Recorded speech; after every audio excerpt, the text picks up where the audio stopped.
Couper ce que je dis là, c'est tout. Allons-y. Ce soir, j'aborde un sujet de la plus haute importance et d'une brûlante actualité, compte tenu des prochaines élections présidentielles et législatives, et de la situation sociale et politique en France. C'est la question de la compatibilité du libéralisme et du catholicisme. Peut-on être catholique et libéral ? Avant d'y répondre, rappelons brièvement ce que signifie le mot libéral. Si vous ouvrez le dictionnaire étymologique Littré ou le dictionnaire philosophique Foulquier, le mot libéral est un adjectif qui signifie toujours d'ailleurs, digne d'un homme libre. C'est un synonyme également de généreux. Donc c'est plutôt une signification positive, et on utilise parfois l'adjectif pour qualifier la générosité de Dieu.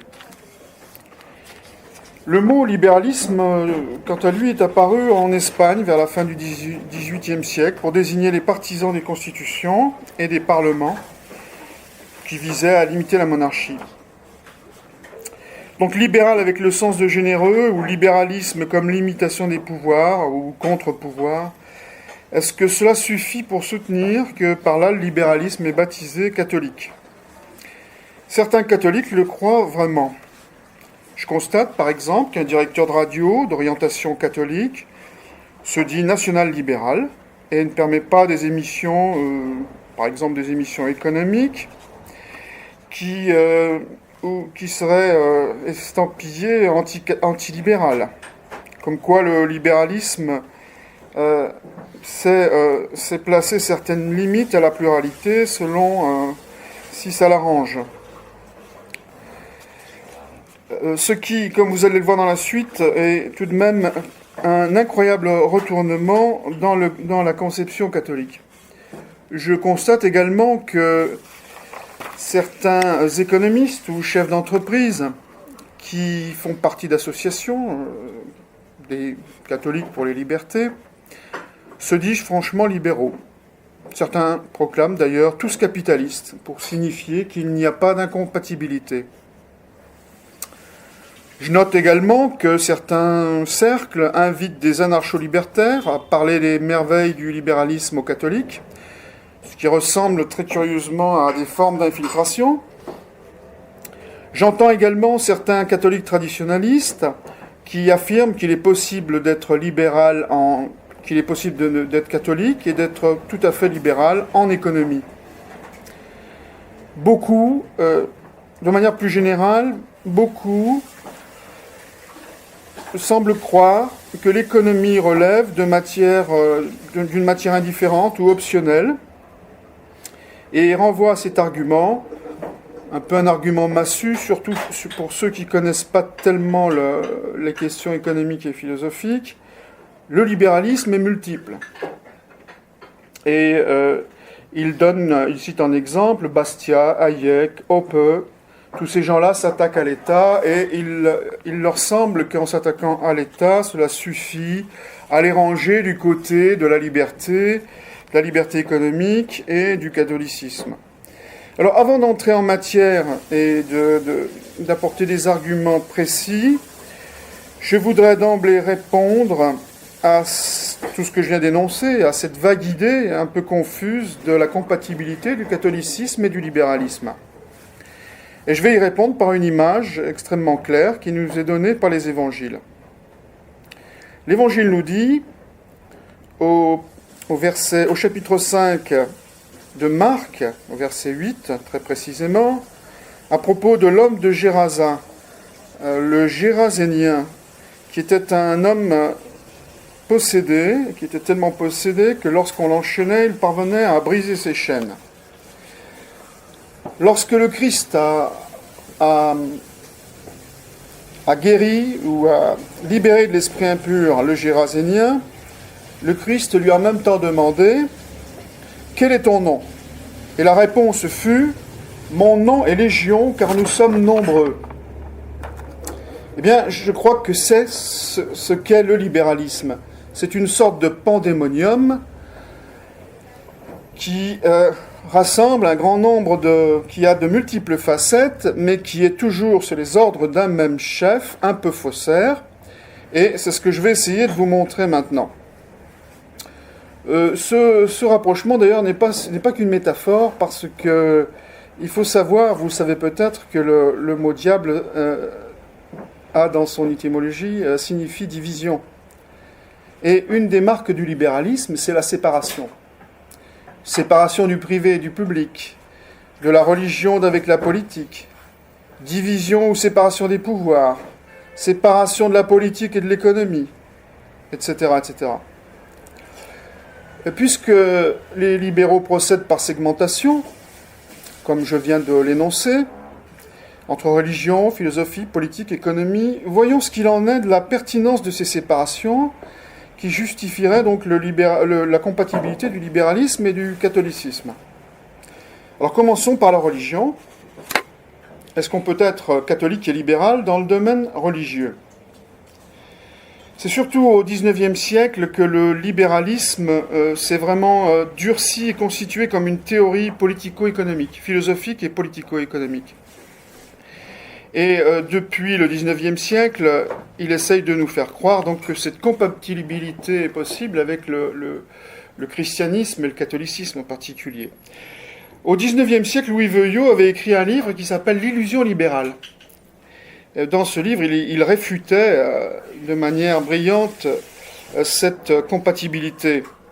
Aujourd'hui, mais enfin rien n'y a fait, les clercs et les chrétiens ont continué à penser que cette conciliation était possible. Alors quel est l'argument, quels sont les arguments des catholiques qui se veulent libéraux en matière de religion ? Si je veux réduire les arguments qui sont parfois un peu subtils, on va dire un peu spécieux, mais à leur plus simple expression, je dirais que l'essentiel du libéralisme religieux consiste à dire Dieu respecte infiniment la liberté de la personne humaine. Dieu ne force pas les consciences. Et par conséquent, qui suis-je, moi, homme, pour forcer la conscience des autres ? De plus, une religion d'État équivaudrait à forcer les consciences, en quelque sorte, de manière sous l'angle légal. Or, le christianisme, en particulier le christianisme primitif, a montré que les chrétiens convertissaient par l'exemple et par le martyre. Alors, l'argument paraît très séduisant et paraît très fort.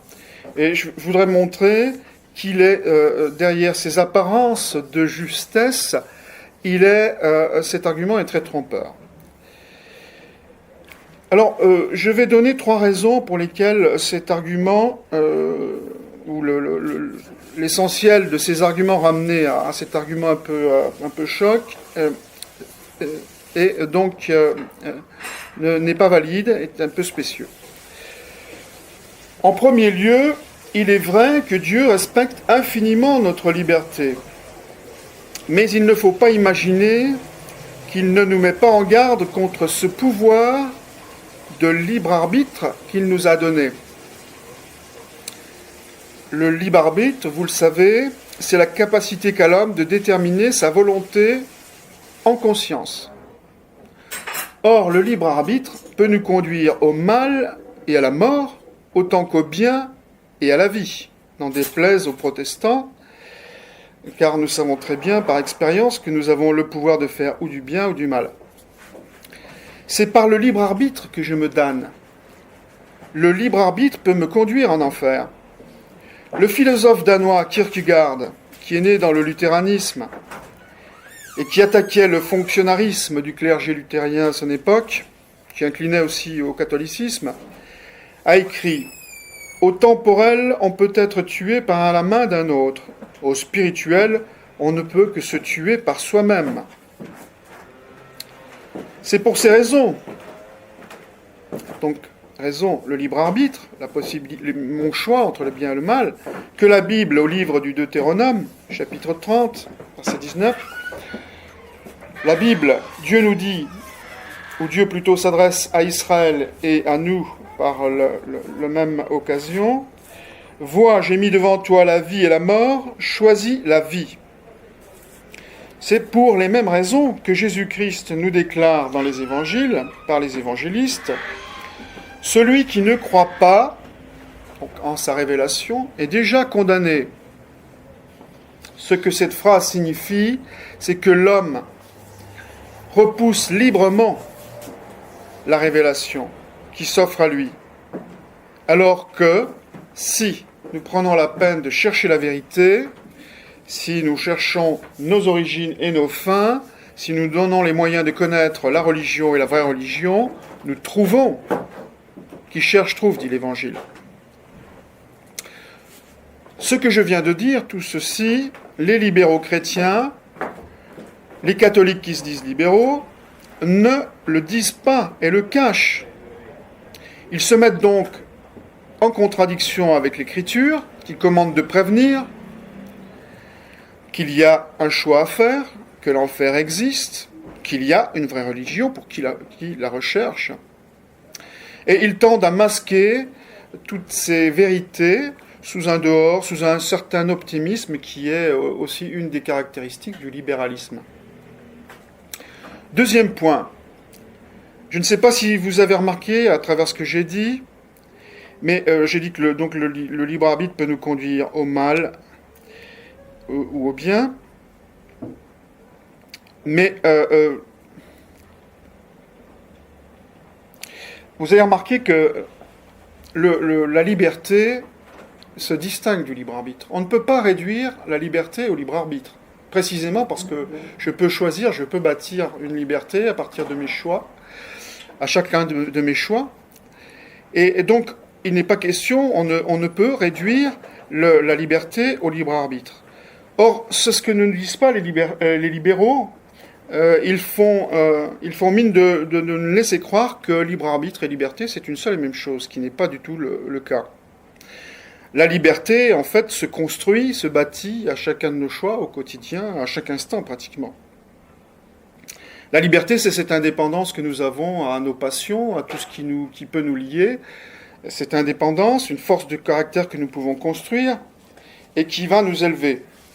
Et c'est pour cette raison que l'apôtre Saint Paul déclare « La vérité vous rendra libre ». Autrement dit, on ne peut pas séparer la liberté de la vérité. Cette phrase signifie « use de ton libre arbitre pour la vérité chaque fois que c'est possible ». Et tu pourras de cette façon bâtir une véritable personnalité libre, une véritable liberté. Ça veut dire aussi que si nous séparons la vérité de la liberté n'est plus qu'une liberté d'erreur.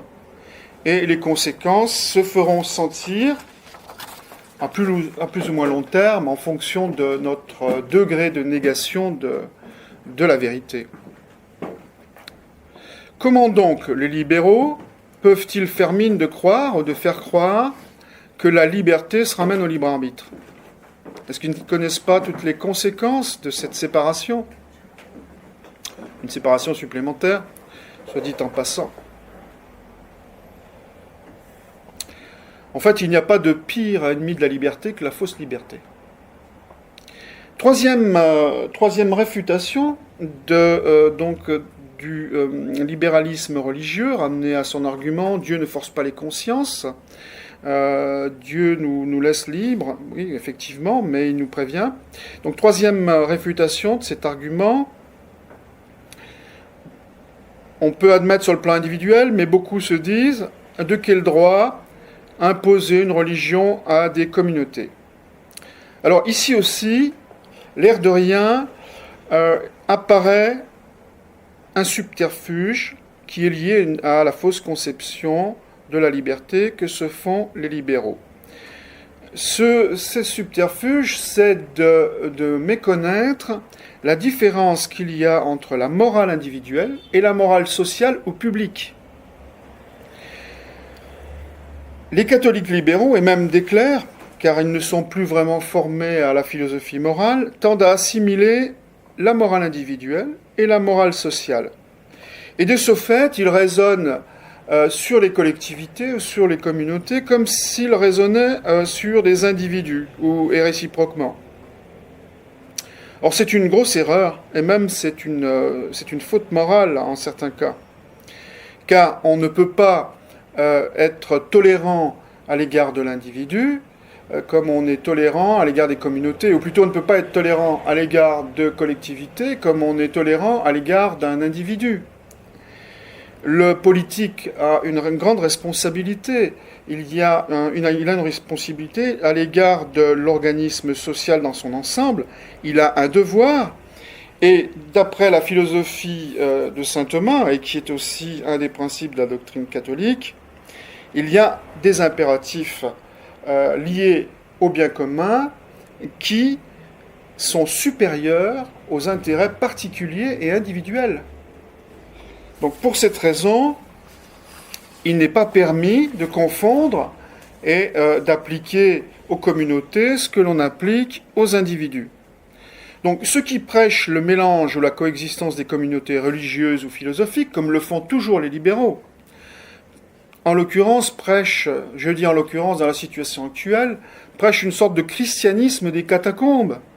Un christianisme que seuls des saints ou des héros sont prêts à assumer. Un christianisme qui peut aller jusqu'au martyre. Et là, l'événement, ce que nous vivons, il faut savoir lire les signes des temps. Il semble que Dieu dise à ces gens-là, puisque vous raisonnez de cette manière, je vais vous mettre à l'épreuve, comme cela est arrivé au prêtre de Saint-Étienne du Rouvray, qui a été sacrifié par certains de ceux, tout au moins, certains de ceux qu'il a voulu installer à ses côtés.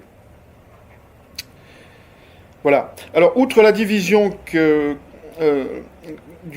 cette division du libéralisme entre religion et autres matières, nous allons voir maintenant ce qu'il en est pour la philosophie, la politique et l'économie, qui, là encore,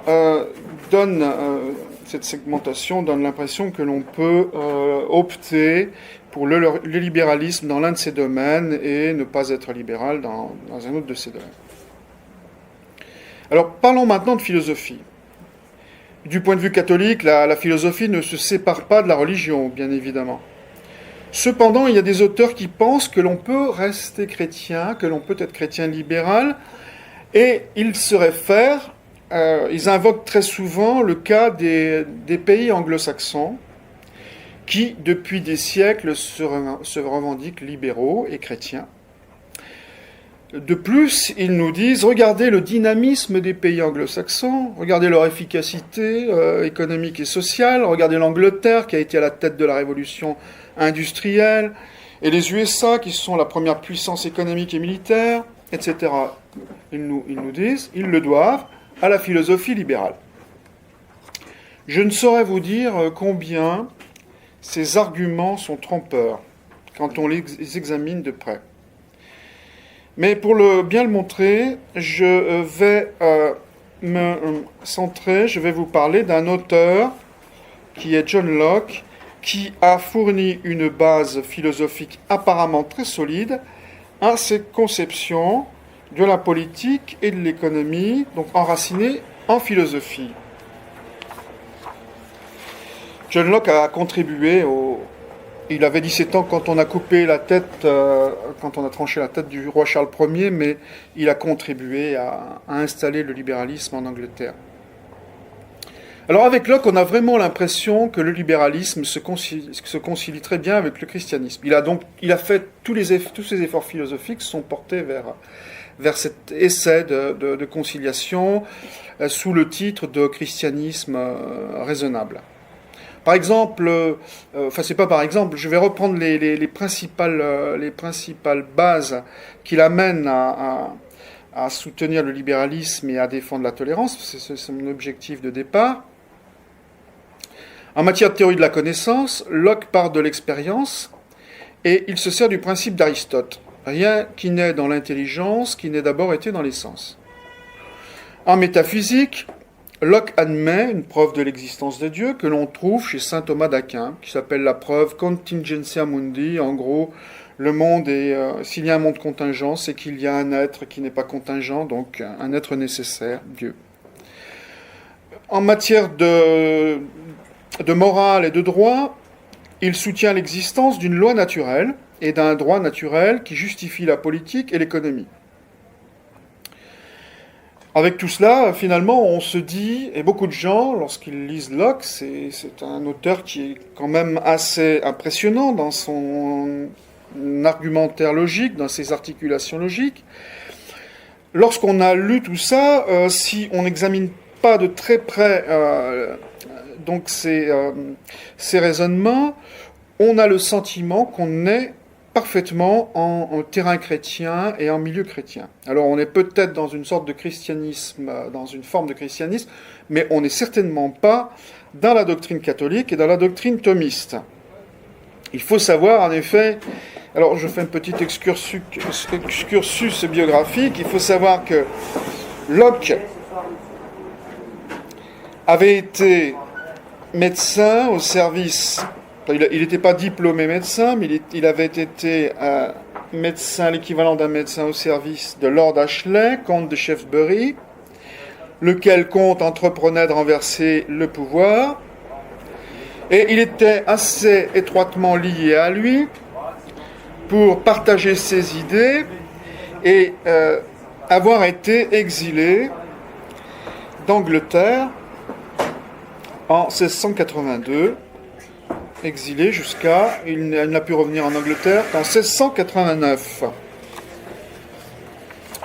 À son retour, vers l'âge de 39 ans, il rédige son fameux livre « Essai sur l'entendement humain », où il explique tout ce que je viens d'évoquer très rapidement sur la théorie de la connaissance, les principes de la métaphysique et la loi naturelle.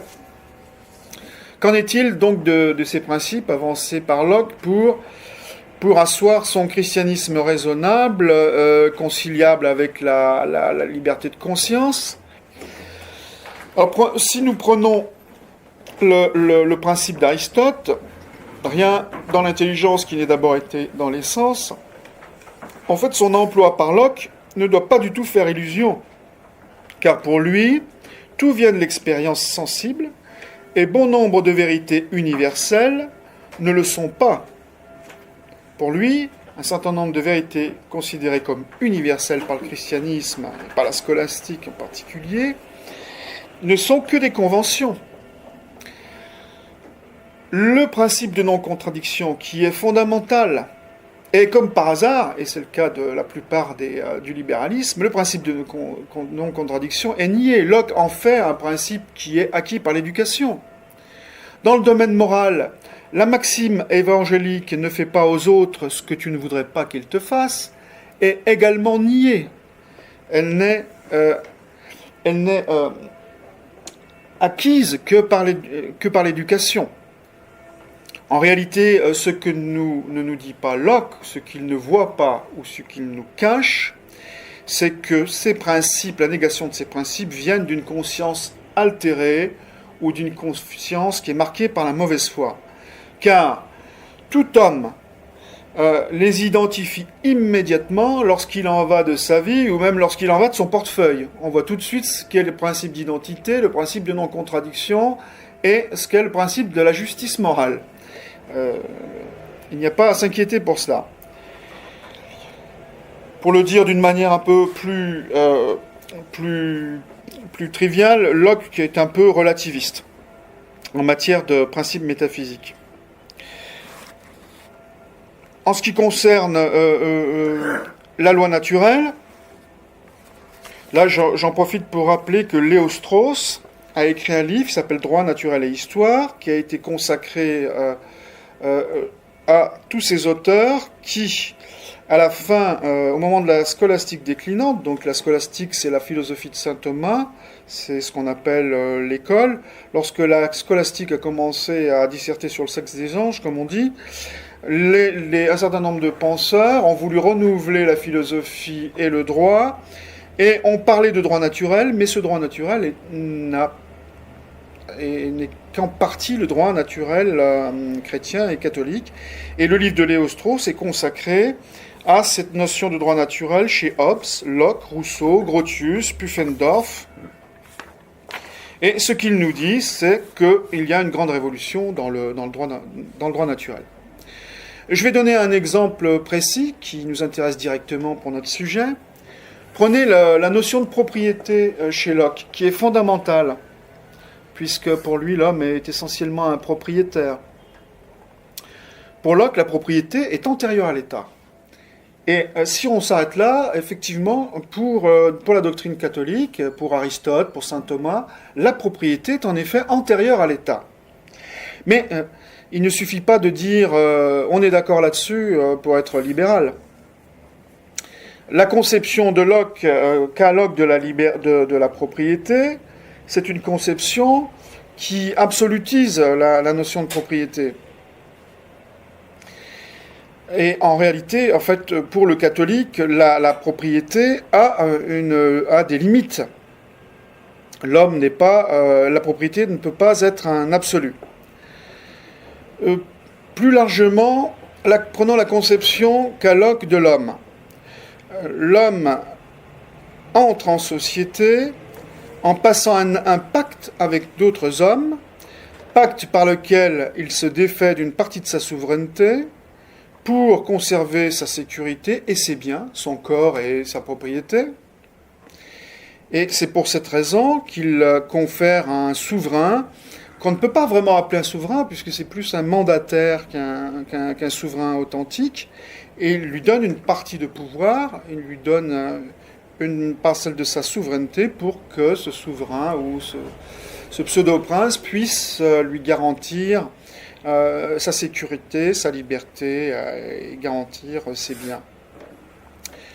Mais cet homme, ce concept de l'homme, chez Locke, l'homme pourra toujours décider de se retirer et de ne plus faire société. Alors il se rend compte que c'est un petit peu gênant et il va apporter des limites à cette conception de la propriété. Mais d'autres problèmes vont se poser.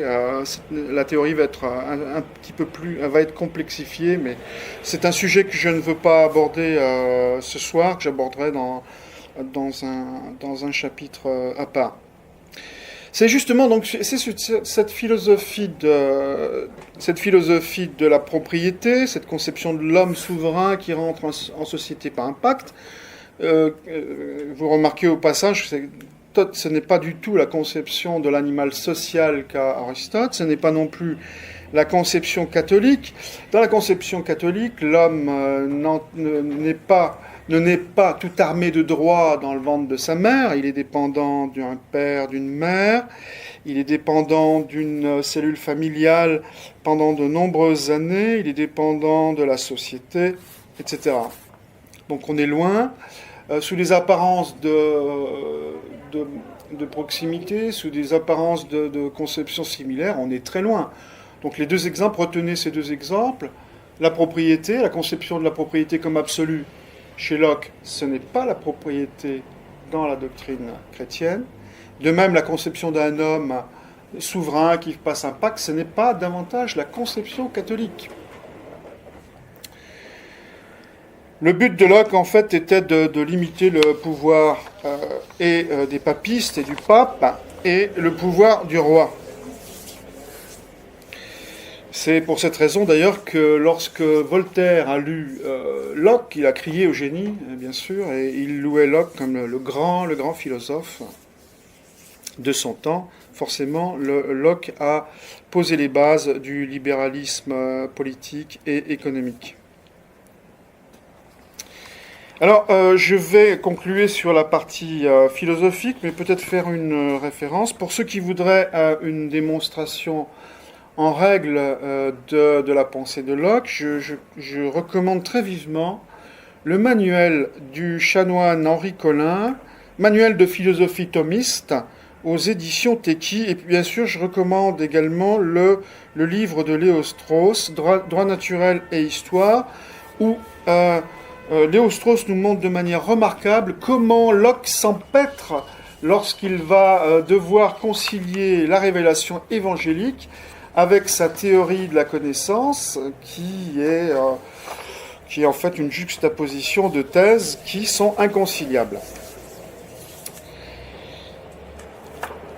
Je passe maintenant à la partie économique. Donc, je vous rappelle, je parlais de la conciliation possible entre le libéralisme et le catholicisme en matière de philosophie. On prend l'exemple des pays anglo-saxons. Je viens de montrer rapidement que Locke, l'un des penseurs les plus solides de cette thèse, ne correspond absolument pas aux thèses catholiques.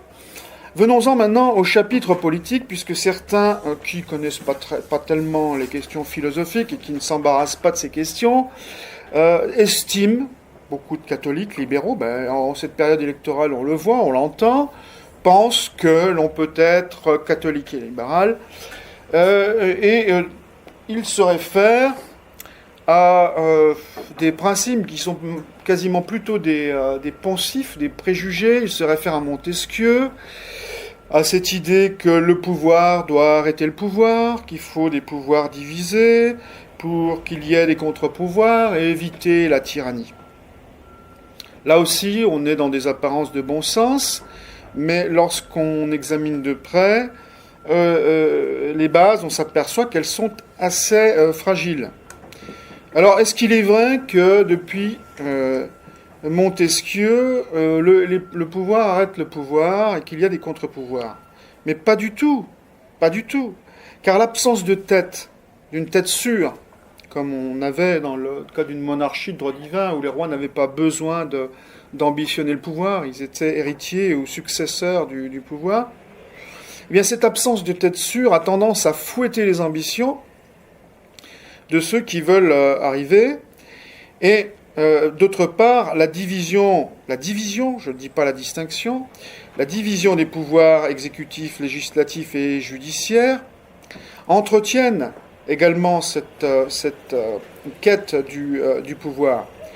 Et les spécialistes des institutions vous diront tous, et d'ailleurs il ne faut pas nécessairement être spécialiste des institutions pour le savoir, il suffit de parcourir un peu l'histoire française depuis 1789, les institutions de la France sont très instables. La raison, c'est que le système électoral en particulier pousse à la surenchère des intérêts, stimule les ambitions. La raison la plus chronique qui remonte à la Révolution, c'est qu'on a inscrit dans le programme génétique de la République l'idée d'émancipation. C'est pour cette raison que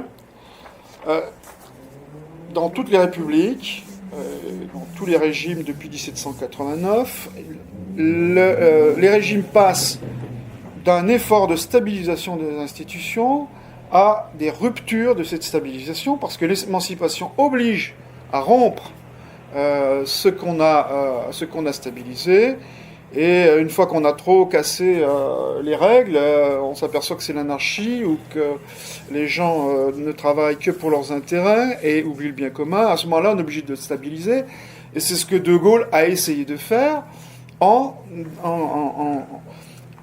par les institutions de la Ve République qui sont finalement qui nous placent dans une situation de monarchie élective. On est en semi-monarchie, et cette monarchie élective fonctionne à peu près lorsqu'on a un président de grande envergure. Autrement, on est dans l'instabilité, et c'est ce qui se passe maintenant avec le passage au quinquennat, etc. Alors on nous dit très bien, l'instabilité, nous la constatons. Montesquieu, c'est peut-être pas tout à fait si solide que ça.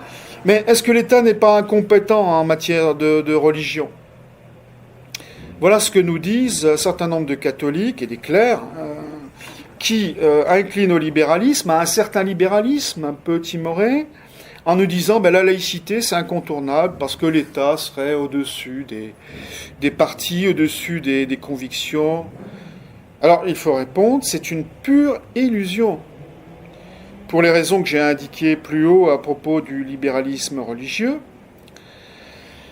On ne peut pas soutenir que la neutralité existe, est réelle, car non seulement historiquement, cette notion de neutralité a été conçue pour abaisser le pouvoir de l'Église, mais de manière plus générale,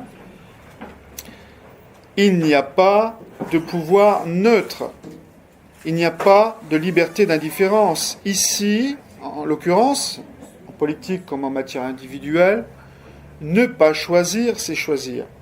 Et si vous n'êtes pas convaincu par ce que je viens de dire, je vais vous citer un extrait de la revue franc-maçonne L'Acacia, qui date de février 1908, dans lequel l'auteur écrit ceci. « Comparez, mes frères, les résultats négatifs obtenus à la fin du XVIIIe siècle par les moyens violents avec ceux des doux moyens actuels. La liberté dans le droit commun, voilà la seule bonne tactique. La meilleure arme à employer contre la religion catholique, c'est de laisser l'Église qui la professe libre dans toute la mesure du droit. De ne pas succomber aux excitations qu'elle prodigue afin de se faire persécuter, ce qui est sa dernière ressource. Autrement dit, laissons la liberté aux catholiques, c'est la meilleure façon. Donc procédons par la laïcité, en accordant la liberté à toutes les religions. Et l'article poursuit, avec une lucidité quasi prophétique, à s'habituer, donc les catholiques, à s'habituer à ne réclamer que leurs droits religieux qu'à titre de citoyens. Les catholiques arriveront peu à peu, par cette éducation politique et l'amour de la déclaration des droits de l'homme, à revendiquer leur liberté, même vis-à-vis du pouvoir spirituel, et viendront, par le modernisme, à la libre pensée. La guerre sans pitié, qu'est-ce que cela signifie ? Nous réclamons pour l'Église la liberté de droit commun, tous les droits dont jouit la franc-maçonnerie. Ne voilà-t-il pas de la férocité ? Fermez les guillemets. Vous avez bien compris. La férocité dont parle cet auteur, c'est la liberté pour l'Église. La liberté de droit commun, c'est-à-dire le fameux principe de laïcité. Il est bien clair quand vous lisez ça, soit on est naïf, soit on est complice. Il est bien clair que cette notion de la laïcité, c'est pas cette notion, la laïcité dans son sens originel et son sens profond est un attrape-nigo, parce que ce qui compte en ces matières, c'est l'objectivité, c'est la vérité. Ce n'est pas d'embrasser le vrai et le faux sous prétexte de paix, qui est en réalité une fausse paix, mais c'est d'embrasser le vrai. Alors maintenant, avec tout ce que je viens de dire, il y a encore des gens, il y a encore des catholiques qui se payent le luxe de dire je ne suis pas libéral en religion, en philosophie, en politique, mais je suis libéral en économie. Il y a aussi des gens comme Luc Ferry qui dit « Je suis libéral en économie et républicain en politique ». Comme si être républicain, ce n'était pas tout entier être libéral. Alors on peut pardonner à Luc Ferry qui n'est pas catholique et qui s'est fourvoyé dans le kantisme.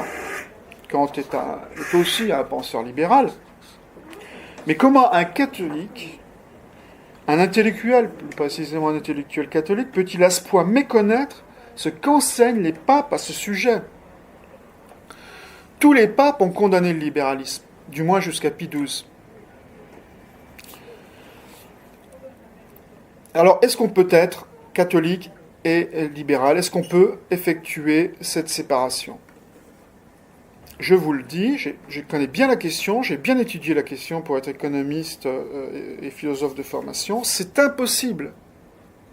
Comment voulez-vous séparer la politique de l'économie ? Prenons n'importe quelle décision de type économique, elle est intimement liée à une certaine politique. Si l'État décide d'augmenter les impôts, de baisser les salaires, ou de fermer les frontières pour limiter l'importation, ou de taxer les importations, bien sûr, cela paraît loin de la philosophie. Mais derrière ces décisions, il y a une certaine conception de la société et du bien commun. Et derrière cette conception de la société, il y a une conception de l'homme. Donc, on ne peut pas séparer, c'est évident, on ne peut pas séparer l'économie de la politique. Or, on ne peut pas davantage séparer la politique des questions philosophiques, comme je viens tout juste de le dire.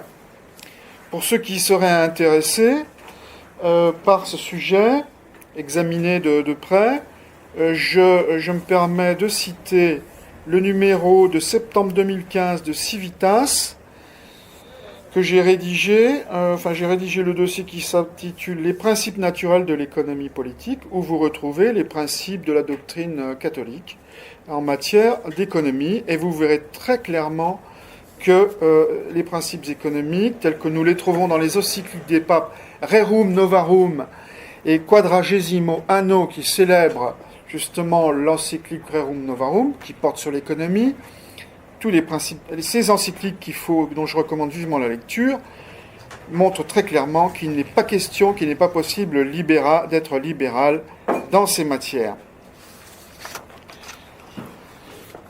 Alors maintenant, je vais peut-être conclure. Et je vais conclure en rappelant que ce que disait Don Félix Sarda Salvani dans son livre Le libéralisme est un péché, qu'il faut lire et méditer.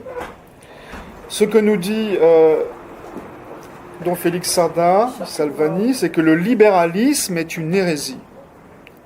Par conséquent, les catholiques qui se disent libéraux ou qui militent, encore ceux qui militent pour le libéralisme, commettent une grave faute. Je vous rappellerai que le pape Pie VI avait condamné la liberté de culte qui était contenue dans la Déclaration des droits de l'homme et du citoyen.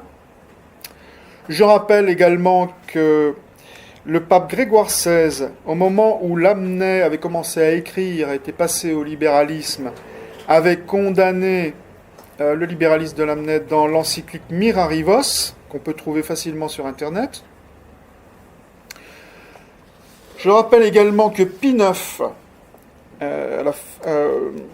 qui a été pape de 1846 à 1878, a appelé le libéralisme un fléau et qu'il l'a condamné sous toutes ses formes dans le syllabus, qui est un recueil de toutes les erreurs qui est annexé à l'encyclique Quanta Cura. Il a condamné la liberté de culte, la liberté d'appropriation des biens de l'Église, le laïcisme dans l'enseignement public, la séparation de l'Église et de l'État, le droit de légiférer sans Dieu. Et bien sûr, dans une proposition, la proposition 80, il a expressément condamné le libéralisme. Et ce même pape a fait cette déclaration à une délégation française à Rome, qui était venue le voir pour le 125e anniversaire de son pontificat.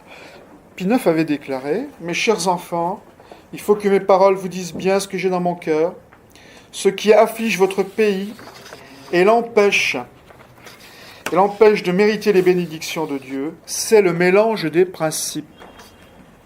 Ce que je crains, c'est cette malheureuse politique, ce libéralisme catholique qui est le véritable fléau. Je l'ai dit plus de 40 fois, je vous le répète, à cause de l'amour que je vous porte, il faut sans doute pratiquer la charité, faire tout ce qui est possible pour amener ceux qui sont égarés. Mais pour cela, il n'est pas besoin de partager leur opinion. Et évidemment, il visait ici les libéraux et tous ces chrétiens qui pensent que l'on peut facilement mélanger les principes du libéralisme et du catholicisme que je viens très rapidement d'énoncer.